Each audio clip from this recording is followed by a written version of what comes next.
Hi, I'm Philip Yancey, and I'm a writer. I've written about 20 books.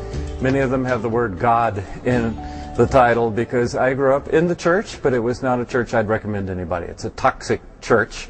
And a lot of my books are my own pilgrimage of recovering and rediscovering my faith. So I've written books like What's So Amazing About Grace and The Jesus I Never Knew, because the Jesus I've come to know is very different than the Jesus I was taught earlier.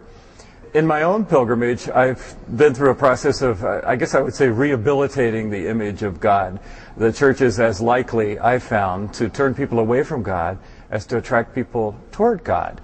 And I've discovered that God is love, and that the core message of the gospel that Jesus came to proclaim was really good news.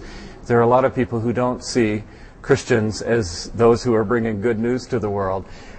I wrote a book called What's So Amazing About Grace because I believe it really is amazing. And when I encountered it for the first time, it was life-changing. I wrote a book called The Jesus I Never Knew because I didn't know that Jesus, but when I got to know him, I got a whole new idea of what God is like. A friend of mine grew up with an image, much like I did, of a harsh, judgmental, almost like a super cop in the sky God. And in her case, it was a white male, and she had some problems with men. And she went to her spiritual director after years of struggling with this and explained, it's so hard for me to think of God. It's so hard for me to pray to God, especially when people use words like Our Father, because my image is so negative.